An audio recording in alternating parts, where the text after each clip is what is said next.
আসসালামু আলাইকুম। বিয়ের আগে প্রত্যেকটা মেয়ে তার বাবার বাড়িতে রানীর মতো থাকে। তো বিয়ের আগে কিন্তু কোনো মেয়েই ভালোভাবে কোনো কাজকর্ম শিখে শ্বশুরবাড়িতে আসে না। অনেক মেয়েরাই দেখবেন বিয়ের আগে ১ গ্লাস পানি ঢেলেও খায় না। মানে এটা কি বলে ১০০% মেয়ের মধ্যে 70% মেয়েই বাবার বাড়িতে কোনো কাজ করে না। কিন্তু যখন স্বামীর বাসায় আসে তখন তাকে টুকিটাকি সব করতে হয়। তো তেমন আমরাও তার ব্যতিক্রম না। যখন আমাদের বিয়ে হইছে তখন বিয়ের পরে অনেকেই বলতেছে, "আরে বাবা, মেয়ে তো কিছুই পারে না রান্না-বান্না।"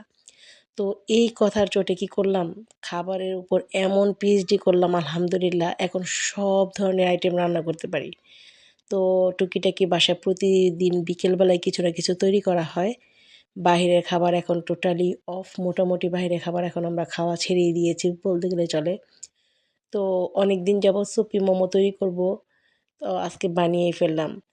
বাসায় যখন সবাই মিলে যেকোনো একটা খাবার খাবেন না, সেটার স্বাদ বা টেস্ট সবচাইতে বেস্ট হবে। তো আলহামদুলিল্লাহ আমরাও আজকে বানিয়ে ফেললাম সুপি মোমো। তো পরিবারের সবাই, বাচ্চা থেকে শুরু করে মুরব্বি সবাই এই খাবারটা খুবই পছন্দ করবে, কারণ এটা প্রচণ্ড পরিমাণে হেলদি একটা স্যুপ। যেহেতু এখন শীতকাল, সব ধরনের সবজি পাবেন। সব ধরনের সবজি দিয়ে এই স্যুপটা আপনারা বাসায় তৈরি করে নিতে পারেন।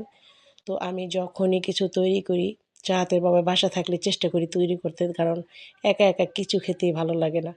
তো আজকের এই স্যুপটা যখন তৈরি করেছিলাম তখন চাহাতের বাবা বাসায় ছিল, তাই সর্বপ্রথম আমি আমি যাই তৈরি করি তাকে টেস্ট করাই। সে খেয়ে যদি বলে আলহামদুলিল্লাহ ভালো হয়েছে, তাহলে আমার কাছে খুব ভালো লাগে।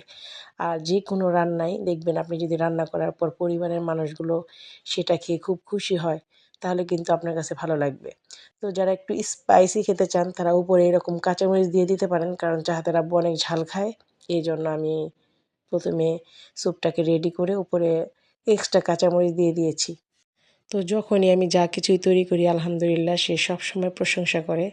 এই জিনিসটা আমার কাছে খুবই ভালো লাগে, কারণ আপনি যদি কিছু রান্না করেন আর এটা যদি পরিবারের মানুষ প্রশংসা না করে, তাহলে কিন্তু সেই রান্নার কোনো আপনি মজাই পাবেন না। তাই সব কিছুর জন্য আলহামদুলিল্লাহ।